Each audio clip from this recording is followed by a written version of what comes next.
Hello everyone. So friends, welcome to our daily current affairs discussion session. और रोज़ की तरह ही हम आपके साथ मंडे टू सैटरडे इसी तरीके से जुड़ते हैं ताकि जितने भी इंपॉर्टेंट न्यूज़ और अपडेट्स हैं उन्हें हम आपके साथ कवर कर पाएँ, डिस्कस कर पाएँ।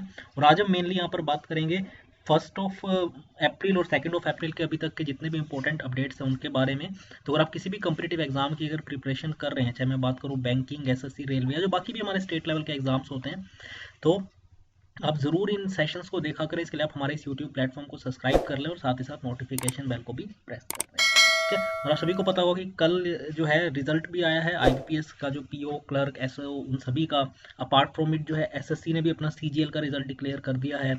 ठीक है। अगर बात करें 2018 का, देन आईबी का जो इंटेलिजेंस ब्यूरो का भी पहला पेपर हुआ था उसका भी रिजल्ट आ चुका है। तो कल का दिन में देखिए काफ़ी सारे रिजल्ट्स आए थे।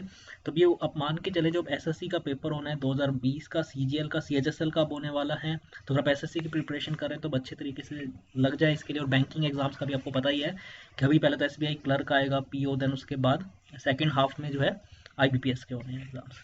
तो ठीक है, तो अब इसी तरीके से हमारे साथ बने रहे। तो पहला आज का हमारा अपडेट है, डिस्कस कर लेते हैं। गवर्नमेंट ने जो है लॉन्च कर दिया है all India survey of migrant workers. Migrant workers कौन से होते हैं? जो देखिए काम के लिए एक स्टेट से दूसरी स्टेट या एक सिटी से दूसरी सिटी में जाते हैं। जो देखिए सबसे ज़्यादा जिन पर इम्पैक्ट पड़ा था, आपको पता है, कोविड के लॉकडाउन में। तो उन्हीं का ही जो है सर्वे, ऑल इंडिया सर्वे किया जाएगा ऑफ माइग्रेंट वर्कर्स। इसके अलावा all India quarterly establishment based employment survey भी गवर्नमेंट जो है वो कंडक्ट कराएगी। ठीक है। और जो इसका ऑब्जेक्टिव है मेनली इस all India survey of migrant workers का, वो क्या है बेसिकली? एक तो एम्प्लॉयमेंट रिलेटेड माइग्रेशन को स्टडी करना कि कितने लोग जो है एम्प्लॉयमेंट की वजह से एक स्टेट से दूसरी स्टेट या एक सिटी से दूसरी सिटी जाते हैं। ठीक है। इसके अलावा it will also provide the details of working and living conditions, कि किस कंडीशंस में, देखिए ऑब्वियस सी बात है, जब आप किसी दूसरी स्टेट अपने घर से बाहर जाएंगे तो कैसे आप रेंट पे, क्या आपकी लिविंग कंडीशंस रहती है, तो उसको भी जो है ये जो है सर्वे स्टडी करेगा माइग्रेंट वर्कर्स के लिविंग कंडीशंस को। और क्या कोविड-19 का इम्पैक्ट पड़ा, क्योंकि देखिए एक बार तो ऑलरेडी लॉकडाउन के टाइम तो आप सभी को पता है किस तरीके से माइग्रेंट वर्कर्स पैदल पैदल अपने घर गए थे। उसके बाद अब दोबारा से एक बार, क्योंकि अब केसेस बढ़ने स्टार्ट हो चुके हैं, कल अराउंड अगर आप देखेंगे तो 80,000 से ज़्यादा करीब जो है केसेस सामने आए। तो क्या दोबारा से लॉकडाउन लगाया जाएगा? ठीक है ना, ये देखना होगा। तो ये सर्वे जो है गवर्नमेंट ने लॉन्च कर दिया है। और जहाँ तक all India quarterly establishment based employment survey, इसका काम बेसिकली होगा एम्प्लॉयमेंट के की जो अपॉर्चुनिटी है उसके एस्टिमेट करना। ठीक है ना, जो लोग एम्प्लॉयमेंट प्रोवाइड करते हैं। ठीक है, इसमें दो बेसिकली कैटेगरी में से डिवाइड किया गया है। वो एस्टेब्लिशमेंट्स जिनके पास 10 या उससे ज़्यादा वर्कर्स काम करते हैं, और वो जिसमें 9 या उससे कम। ठीक है ना, उसे दो कैटेगरी में डिवाइड किया गया है। तो इसमें देखिए काफ़ी क्रूशल डाटा, ऑब्वियस सी बात है, जब भी इस तरीके के सर्वे कंडक्ट किए जाते हैं तो इंपॉर्टेंट डाटा गवर्नमेंट को इससे मिलेगा, ताकि आने वाले टाइम में वो उसी अकॉर्डिंग जो है वो पॉलिसीज को फ्रेम कर पाएंगे। तो मेनली है कि दो सर्वेज है, एक है माइग्रेंट वर्कर्स का और दूसरा है जो है क्वार्टरली एस्टेब्लिशमेंट बेस्ड एम्प्लॉयमेंट सर्वे। ठीक है, यहाँ पे आप देख सकते हैं। आगे अगर बात करें तो आरबीआई ने देखिए जो टाइमलाइन रखी थी जो बैंकिंग और फाइनेंशियल इंस्टीट्यूशंस के लिए, कि वो जो processing of recurring online transactions है उसकी सेफ्टी के लिए जो नई गाइडलाइंस रिलीज की गई थी, उनको पहले जो देखिए जो वो था, मतलब अप्लाई करने का, इसे प्रोसेस करने का जो टाइम रखा गया था बैंकों के लिए, वो था फर्स्ट जो है 30 मार्च।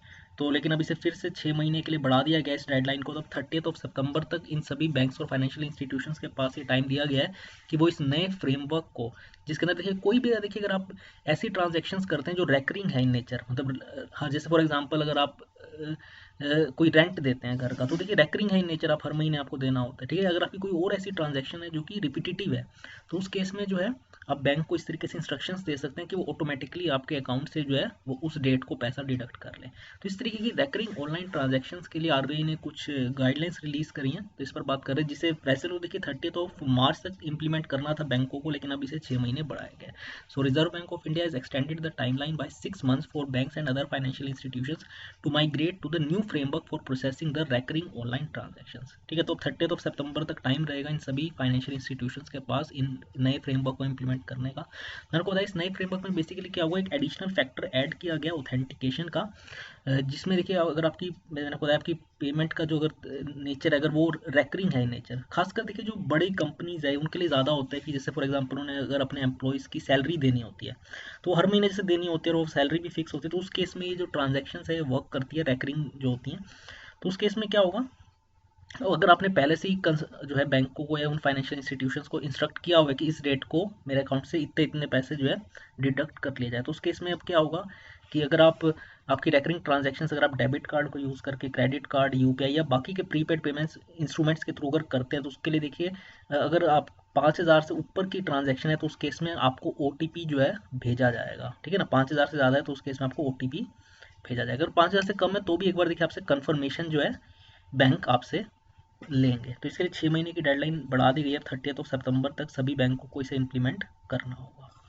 आगे अगर बात करें एक और इम्पोर्टेंट और अगर हम कहें तो मेजर रिलीफ है जितने भी हमारे इंडियन आईटी प्रोफेशनल्स हैं उनके लिए, क्योंकि जो H1B वीज़ा जिसको जो देखिए 31 मार्च को एक्सपायर हो रहा था, तो अब जो आपको जो बाइडन का जो एडमिनिस्ट्रेशन है उन्हें इस बैन को एक्सटेंड नहीं किया है। ठीक है ना, जब डोनाल्ड ट्रंप प्रेसिडेंट थे तब उन्होंने इस पर बैन लगाया था इस H1B वीज़ा पर, क्योंकि उन्होंने कहा था कि कोविड की वजह से जो अमेरिका में रहने वाले लोग हैं उनकी काफ़ी सारी नौकरियां गई है, तो इसी वजह से वो चाहते थे कि पहले उन्हें प्रायोरिटी दी जाए जॉब्स के अंदर। तो इसलिए H1B वीज़ा पर रिस्ट्रिक्शन लगाई गई थी जो कि 31 मार्च को ख़त्म हो रही थी, लेकिन अब इसे जो बाइडन ने इसे एक्सटेंड नहीं किया है इस रिस्ट्रिक्शंस को। ठीक है, तो एक तरीके से बड़ा मेजर रिलीफ हम कह सकते हैं जो भारत के आईटी प्रोफेशनल्स हैं जो अमेरिका में वर्क वीज़ा पर जाते हैं। सो यूएस प्रेसिडेंट जो Biden has let the ban on foreign workers visa specially जो H1B वीज़ा उसको एक्सपायर होने दिया, क्योंकि उन्होंने कोई भी नया फ्रेश प्रोक्लोमेशन या जो बैन है उसे इंप्लीमेंट नहीं किया, जो कि 31 मार्च को, क्योंकि ये लैप्स हो रहा था जो पहले वीज़ा बैन लगाया गया था, तो उसे उन्होंने आगे एक्सटेंड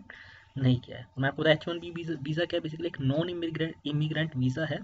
मतलब आप वहाँ के नागरिक नहीं है लेकिन आप वहाँ काम करने के लिए जा सकते हैं, जो आपको परमिट करता है जो कंपनीज है बेसिकली यूएस की, कि वो बाहर से वर्कर्स जो है जो स्पेशल फॉर एग्जांपल खासकर आईटी फील्ड में ज़्यादातर आप देखते हैं कि जो है वो हायर किया जाता है। अगर हम बात करें पर्टिकुलरली चाइना और इंडिया से सबसे ज़्यादा लोग जाते हैं H1B वीज़ा पर, तो tech companies in particular depend on it to hire tens of thousands of employ each year from countries like China और इंडिया। तो सबसे ज़्यादा इंपैक्ट ही चाइना और इंडिया पर ही पड़ा था इस H1B वीज़ा बैन से। तो अब इससे काफ़ी हेल्प मिलेगी जो हमारे इंडियन आईटी प्रोफेशनल्स हैं उनको, क्योंकि अब इसे आगे एक्सटेंड नहीं किया गया इस बैन को। ठीक है, आगे अगर बात करें तो गवर्नमेंट ने अनाउंस किया है कि 14 अप्रैल, क्योंकि इसी दिन डॉक्टर B.R. अम्बेडकर का जो है बर्थ हुआ था, तो उनकी 130th बर्थ एनिवर्सरी अब आ रही है, तो उस पर अब से जो है 14 अप्रैल को पब्लिक हॉलीडे रहेगा। तो ये गवर्नमेंट ने अनाउंस किया है, central government has announced a public holiday on 14 April to mark the 130th birth anniversary of doctor B.R. Ambedkar. इसकी notification ministry of personnel public grievances and pensions जो है उन्होंने एक नोटिफिकेशन के थ्रू ये इशू किया कि 14 अप्रैल को पब्लिक हॉलीडे ऑब्जर्व किया जाएगा across all central government offices including industrial establishment. अगर बात करें भीमराव रामजी अम्बेडकर, जिन्हें बाबा साहब अम्बेडकर के नाम से फेमसली जाना जाता है, वो देखिए एक तो जो ड्राफ्टिंग कमेटी थी कॉन्स्टिट्यूशन की उसके तो मेन मेंबर थे। ठीक है, इसके अलावा जब भारत को आज़ादी मिली थी 1947 में, उसके बाद ये भारत के पहले minister of law and justice बने थे, और साथ ही साथ जो भारत के कॉन्स्टिट्यूशन को बनाने में इन्हें चीफ आर्किटेक्ट माना जाता है। ठीक है, इसके अलावा इनको 1990 में जो है हाईएस्ट सिविलियन ऑनर यानी भारत रत्ना का अवार्ड भी दिया गया था।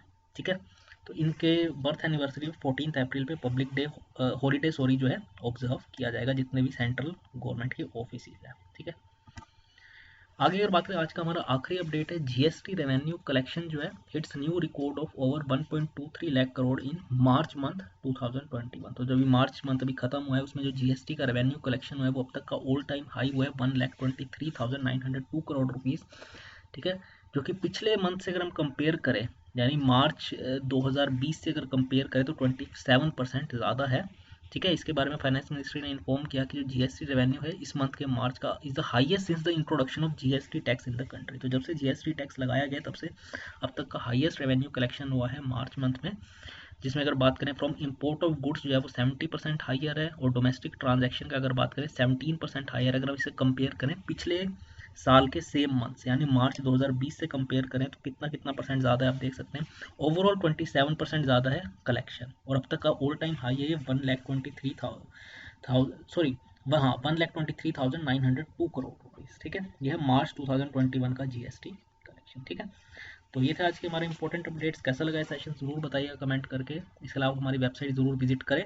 ठीक है, मैंने आपको बताया क्योंकि बैंकिंग के आईबीपीएस के भी रिजल्ट्स आउट हो चुके हैं, एसबीआई एसएससी का भी आउट हो चुका है, तो आप ज़रूर अपना फुल टाइम प्रिपरेशन करें। अगर आप देखिए गवर्नमेंट जॉब लेना चाहते हैं तो इसी साल आप पूरे प्रेफरेंस करें, कोशिश करें कि आप जो एग्जाम्स है इन्हें क्लियर कर ले। तो इसके लिए आप हमारी वेबसाइट तक्षशिला लर्निंग पे जाएंगे तो आप बैंकिंग, एसएससी, रेलवे का कोर्स परचेज कर सकते हैं। तो आज की इस वीडियो में इतना ही फ्रेंड्स, थैंक्स अ लॉट।